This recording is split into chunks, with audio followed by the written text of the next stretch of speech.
This is video number 7 of class 11 business series chapter number 1। देखिए धीरे धीरे करके हम 7th नंबर के वीडियो में आ गए हैं और ये हमारा class 11 business studies chapter number 1 का लास्ट वीडियो है चैप्टर नंबर 1 का।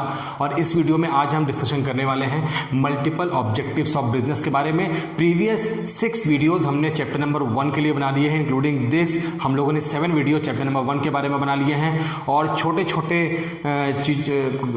टॉपिक को लेते हुए और हमने डिटेल में वहाँ पर डिस्कशन किया है। तो आज इस वीडियो में डिस्क्रिप्शन बॉक्स से लिंक लेके आप प्रीवियस सारे वीडियोस वहां पे देख लीजिए। 11th के बिजनेस स्टडीज चैप्टर नंबर 1 के ऑलमोस्ट सारे डाउट आपके क्लियर हो सकते हैं। इस वीडियो में आज हम डिस्कशन करेंगे मल्टीपल ऑब्जेक्टिव्स ऑफ बिजनेस के बारे में। बिजनेस को करने का मेन एम हम लोगों ने देख लिया कि प्रॉफिट कमाना होता है, लेकिन क्या बिजनेस का अल्टीमेट एम भी प्रॉफिट जनरेट करना ही होता है? क्या सिर्फ हम बिजनेस प्रॉफिट कमाने के लिए करते हैं? तो आज ये सारे डाउट इस वीडियो में हम क्लियर हो जाएंगे, क्योंकि अगर आप देख पा रहे हैं तो आप देखेंगे कितने सारे ऑब्जेक्टिव्स हैं। अगर मैंने नंबर्स में काउंट करें तो 8 टाइप्स ऑफ ऑब्जेक्टिव्स हैं जो बिजनेस को करने के दौरान हमें पूरे करने होते हैं और इन्हीं के बारे में आज हम डिस्कशन करेंगे। सबसे पहले स्टार्ट करते हैं ऑब्जेक्टिव्स का मतलब जान लेते हैं। ऑब्जेक्टिव्स का सिंपल मतलब होता है कि हम बिजनेस करते हैं तो हमारे माइंड में बिजनेस में प्रॉफिट के अलावा कुछ ना कुछ विज़न होता है। उस विज़न को हम अचीव करने के लिए वहाँ पर हमारा कुछ एटीट्यूड ऐसा होता है कि बिजनेस जब हम कर रहे होते हैं तो सिर्फ हम प्रॉफिट नहीं कमाना चाहते हैं, प्रॉफिट कमाने के साथ में बहुत सारे रिस्पॉन्सिबिलिटीज़ को, बहुत सारा कमिटमेंट होता है, उसे भी हमें पूरा करना होता है। इसे ही हम कहते हैं यहाँ पर ऑब्जेक्टिव। और पहला ऑब्जेक्टिव के बारे आप देख पा रहे हैं तो पहला ऑब्जेक्टिव हमारे पास लिखा है मार्केट स्टैंडिंग। मार्केट स्टैंडिंग का क्या मतलब होता है ये आज हम जाने।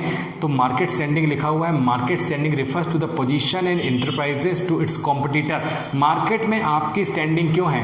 क्या वजह है कि आप मार्केट में अपने कॉम्पिटिटर के गुड्स के कंपेरिजन में भी आपका गुड्स मार्केट में बिक रहा है? क्या रीज़न है कि मार्केट में कॉम्पिटिटर और आपके गुड्स के कंपेरिजन में आप हमेशा मार्केट में एक स्टेप आगे निकल जाते हैं? मार्केट में आपकी स्ट्रॉन्गर फुटिंग है, कस्टमर आपके गुड्स को ज़्यादा यूज़ करना चाहते हैं। ये सारा कुछ हो पाया है due to hard work of businessman. Businessman ने बिजनेस को फ्लरिश करने के लिए, बिजनेस को ऊंचाइयों पर ले जाने के लिए बहुत सारे वहाँ पे हार्डवर्क किए हैं। वहाँ पर बिजनेस की ग्रोथ और प्रॉस्पेरिटी के लिए उसने बहुत सारा काम किया है। उसने अपने गुड्स में, अपने कॉम्पिटिटर के गुड्स के कंपैरिजन में ऐसे ऐसे एलिमेंट ऐड किए हैं जो कि उसके कॉम्पिटिटर के गुड्स में नहीं थे।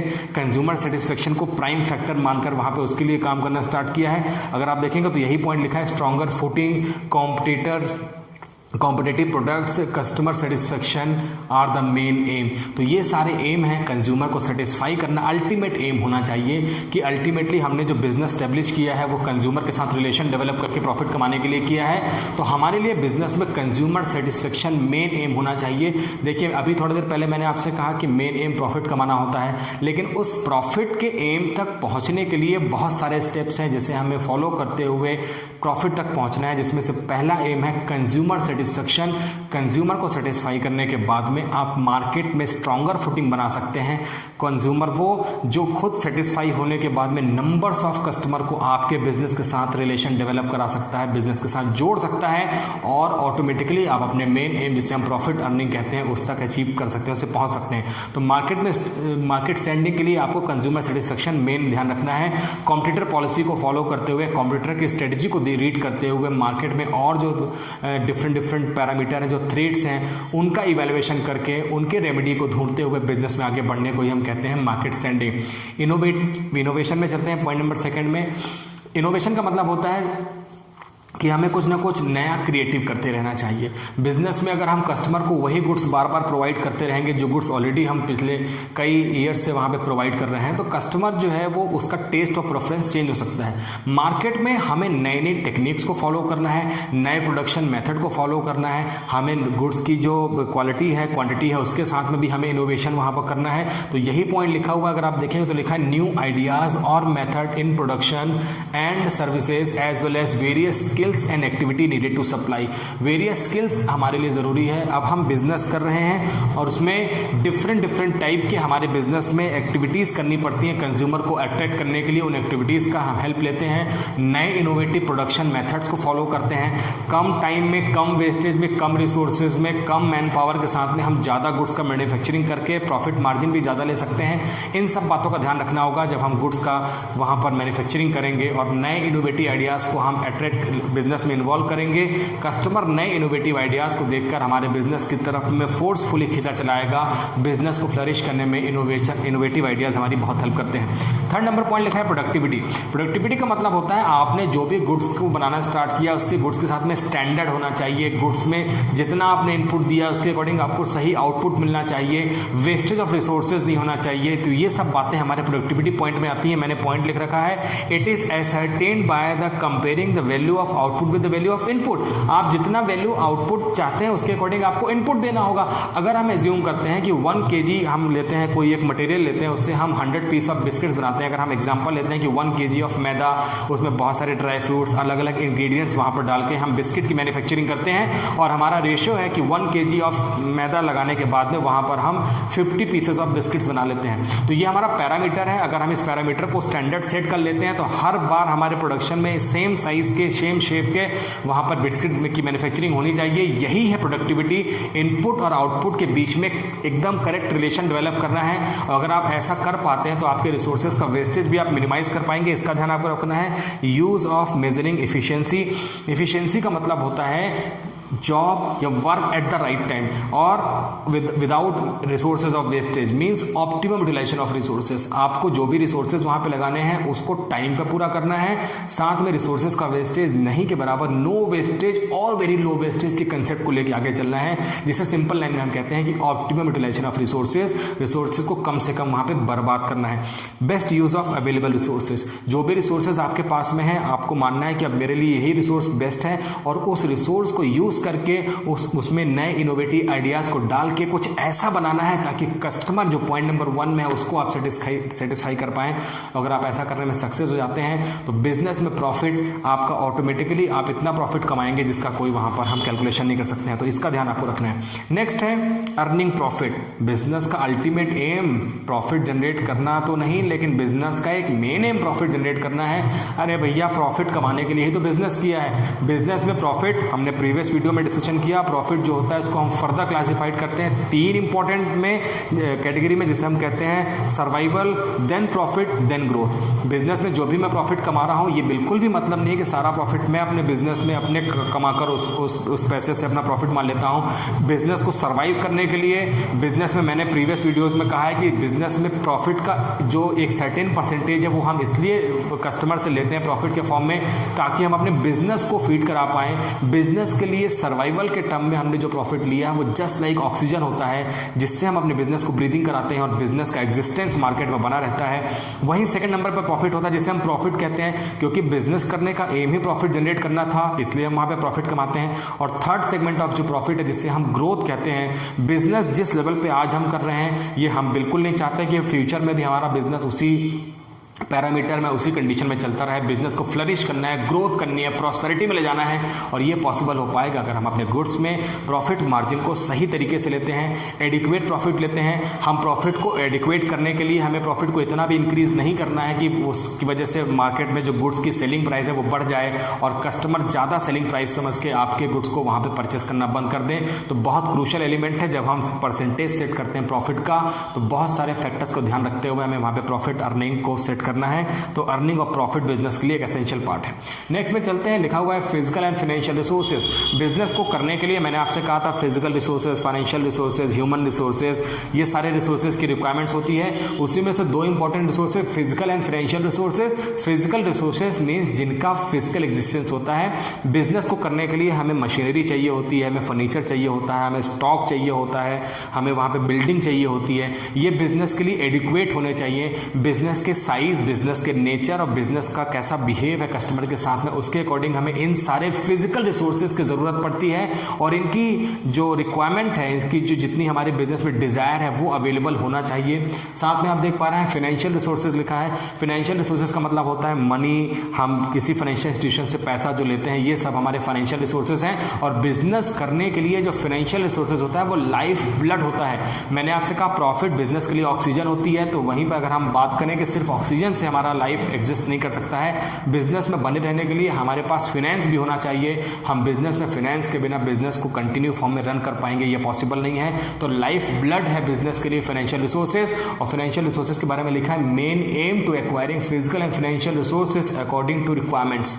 बिजनेस की जितनी रिक्वायरमेंट है आपको उतनी ही एसेट्स परचेस करनी है। अगर हम कोई ऐसी मशीनरी परचेस कर लेते हैं जो क्वांटिटी को बल्क में बनाती है, बहुत लार्ज क्वांटिटी ऑफ प्रोडक्शन करती है, लेकिन कंपेयर टू बिजनेस अगर आप जो मशीनरी परचेस करके लाए हैं उसके कंपेरिजन में बिजनेस में हम स्मॉलर क्वांटिटी ऑफ गुड्स का प्रोडक्शन करते हैं, ऐसे केस में मिसमैचिंग हो गया है कि आपने अपने गुड्स में जो मैन्युफैक्चरिंग थी उसके हिसाब से आपने ज़्यादा बड़ी मशीनरी परचेस कर ली है, जो कि आपके बिजनेस के साथ में वहाँ पे उसका कॉम्बिनेशन ठीक नहीं है।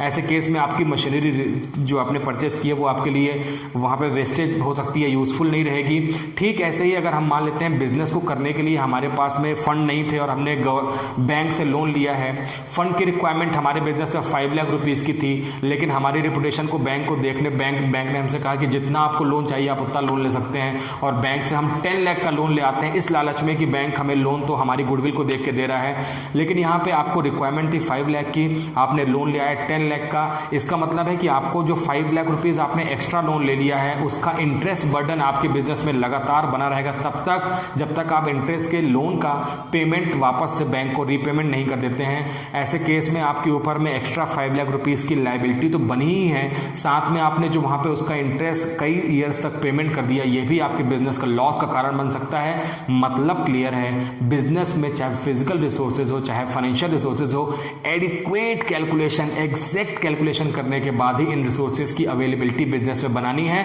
ना कम ना ज़्यादा। बिजनेस के नेचर और साइज के हिसाब से हमें एडिक्वेट रिसोर्सेज ऑफ फाइनेंस और रिसोर्सेज को वहाँ पे मेंटेन करना है। नेक्स्ट पॉइंट अगर आप देखना तो लिखा है managers performance and development. Manager वो जो सारी चीज़ों को मैनेज करने का काम करे वही मैनेजर है। मैनेजर की क्वालिटी ये होती है कि वो बिजनेस के लिए सुपरविजन का काम करता है। सुपरविजन का मतलब होता है ओवर एंड अबव विजन, मतलब कि जो वर्कर्स काम कर रहे हैं, एम्प्लॉयज़ काम कर रहे हैं हमारे बिजनेस में, जो कस्टमर के साथ हम डीलिंग कर रहे हैं उसमें कस्टमर क्या पसंद करेंगे, फ्यूचर में हमें कैसे रिसोर्सेज को हैंडल करना है, कैसे सबको मिलाकर काम कराना है, ये सारा जो काम करने का जो रिस्पॉन्सिबिलिटी होती है वो मैनेजर की होती है। मैनेजर का परफॉर्मेंस बिजनेस को ग्रोथ और प्रॉस्पेरिटी में ले जाने में एक इंपॉर्टेंट रोल प्ले करता है। पहले पॉइंट देख लेते हैं क्या लिखा है, manager is needed to conduct and coordinate business activity. Conduct का मतलब तो आपको पता है कि जो एक्टिविटी हम कर रहे हैं उसे कैसे हम करेंगे, लेकिन कोऑर्डिनेशन का मतलब होता है कि मिलाना सबको, सारे वर्कर्स, क्योंकि हम मैन पावर की बात कर रहे हैं, यहाँ पे ह्यूमन रिसोर्सेज की बात कर रहे हैं। ह्यूमन रिसोर्सेज में सारे ही ह्यूमन रिसोर्सेज का अपने अलग अलग पॉइंट ऑफ व्यू होते हैं, उनका अलग एटीट्यूड होता है। ऐसे में सारे वर्कर्स के एटीट्यूड को पैरालाइज करते हुए, न्यूट्रलाइज करते हुए उन्हें सेम डायरेक्शन में मूव कराना कि भाई अब आप ऑर्गेनाइजेशन के अंदर में हो, अब आपका मेन एम अचीव करना है ऑर्गेनाइजेशनल गोल को, इस माइंड को सेट करना, और सारे रिसोर्सेज की सही तरीके से अवेलेबिलिटी है कि नहीं है, कि हम गुड्स का प्रोडक्शन कर रहे हैं और प्रोडक्शन करते ही रॉ मटेरियल हमारे पास फिनिश हो गया, हमारे पास बचा नहीं है, इन सारी चीज़ों का फिनेंस हो गया, इसकी अवेलेबिलिटी कब कैसे पड़ेगी, इन सबको देखने का काम मैनेजर का होता है। एक अच्छा मैनेजर जो सही तरीके से चीज़ों को मैनेज करता है, बिजनेस को फ्लरिश भी कर सकता है, प्रॉस्पेरिटी में ले जा सकता है। वहीं एक घटिया मैनेजर, अगर हम बात करते हैं, घटिया वर्ड तो नहीं बोलूँगा मैं, लेकिन एक ऐसा मैनेजर जिसके अंदर में ये सारी स्किल नहीं है, तो वो मैनेजर बिजनेस को डिप्रेशन या रिसेसिव पीरियड में भी ले जा सकता है। इस बात का ध्यान आपको रखना होगा कि मैनेजमेंट में जब हम जो टीम सेलेक्ट करते हैं मैनेजमेंट की, वो एनर्जेटिक होनी चाहिए, वो नॉलेजेबल होनी चाहिए, उसके ऊपर में विजन होना चाहिए, और इन सब बातों को ध्यान रखते हुए हम मैनेजमेंट को सेट कर सकते हैं। Workers performance and attitude point number 7 है। मैंने भी आपसे कहा कि हम मैन पावर की बात कर रहे हैं, और वर्कर्स बिजनेस की रियल एसेट्स होती हैं। वर्कर्स वो हैं जो हमारे बिजनेस को बूम में ले जा सकते हैं, वर्कर्स वही जो बिजनेस को हमारे डिप्रेशन या रिसेशन पीरियड में ले जाकर बिजनेस को बंद भी करा सकते हैं। तो बिजनेस की एक इंपॉर्टेंट एसेट्स मानी गई है जिसे हम ह्यूमन रिसोर्सेज कहते हैं। ह्यूमन रिसोर्सेज के सिलेक्शन से लेके उनकी ट्रेनिंग, उनके डेवलपमेंट का ध्यान भी हमारे मैनेजमेंट को रखना होता है। वर्कर्स के बारे में लिखा हुआ है, workers performance is determined there contribution towards productivity and profitability of any enterprises. Worker कैसा परफॉर्मेंस करते हैं, इसी के बेसिस पे बिजनेस की प्रोडक्टिविटी और बिजनेस की प्रॉफिटेबिलिटी डिसाइड करती है।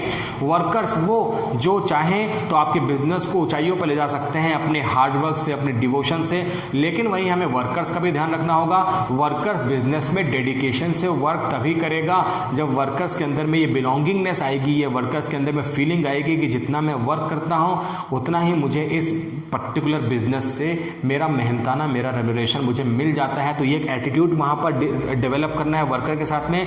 वर्कर्स के अंदर में आप देखेंगे लिखा है positive attitude is essential for the workers. Worker के अंदर में नेगेटिव एटीट्यूड जैसा कुछ भी नहीं, बल्कि हर कुछ पॉजिटिव वे में आगे ले जाने के बारे में वर्कर से बात करनी है। वर्कर्स को सेटिस्फाई करने के लिए मॉनेटरी नॉन मॉनेटरी मोटिवेशन का वहाँ पे हेल्प लेना है। ये मॉनेटरी नॉन मॉनेटरी मोटिवेशन अभी हम अपने अपकमिंग वीडियोस में देखेंगे, तो वहाँ पे इन सब बातों का ध्यान रखना है। और वर्कर्स के एटीट्यूड को ऐसा चेंज करना है कि जब वो फैक्ट्री, जब वो बिजनेस के अंदर आ जाए तो वो सिर्फ फैक्ट्री के ऑर्गेनाइजेशनल गोल को अचीव करने की बात करे। एक वर्कर्स डेडिकेशन, डिवोशन से काम करेगा, डेफिनेटली हमारे गुड्स के जो स्टेटस है उसको अपग्रेड कर सकता है। लास्ट पॉइंट, पॉइंट नंबर 8 देखें तो लिखा है सोशल रिस्पॉन्सिबिलिटी। इसके बारे में मैंने आपसे काफ़ी कुछ डिस्कशन कर लिया है। सोशल रिस्पॉन्सिबिलिटी वो जिसमें हमें सोसाइटी के वेलफेयर, सोसाइटी को रिहेबिलिटेट करने की बात भी करनी है। मैं एक लाइन आपसे प्रीवियस वीडियोस में कई बार बोल चुका हूँ, we take resources from society so we must do something from society.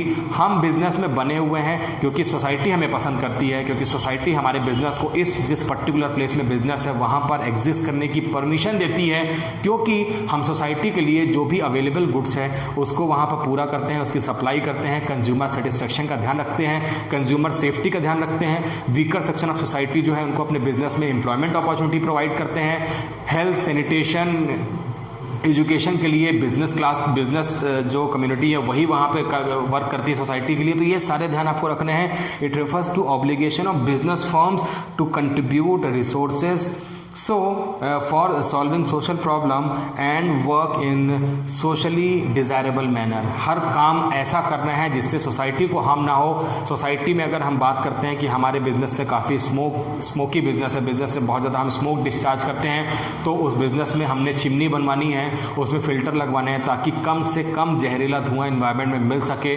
अगर हम वाटर डिस्चार्ज करते हैं, डर्टी वाटर, तो उसके फ़िल्टर के लिए हमारे पास में वाटर प्यूरीफायर के प्लांट होने चाहिए ताकि हम गंदा पानी डायरेक्ट पॉन्ड में या रिवर में ना वहाँ पर मिक्स कर दें। बहुत सारी बातों का, बहुत सारे पैरामीटर का ध्यान रखना है। ये मेन ऑब्जेक्टिव है, मल्टीपल ऑब्जेक्टिव है जिनको ध्यान रखते हुए अल्टीमेट एम जो बिजनेस का है प्रॉफिट जनरेट करना, बिजनेस को प्रॉस्पेरिटी में ले जाना, कॉम्पिटिटर से आगे निकलना, स्ट्रॉन्गर फुटिंग रखना, मार्केट में बिग शेयर कवर करना, लोग आपको ज़्यादा पसंद करेंगे अगर आप इन मल्टीपल ऑब्जेक्टिव्स का ध्यान रखते हैं। ये last video class 11 chapter number 1 business studies का। नेक्स्ट वीडियो के साथ फिर मिलते हैं, तब तक के लिए बाय बाय।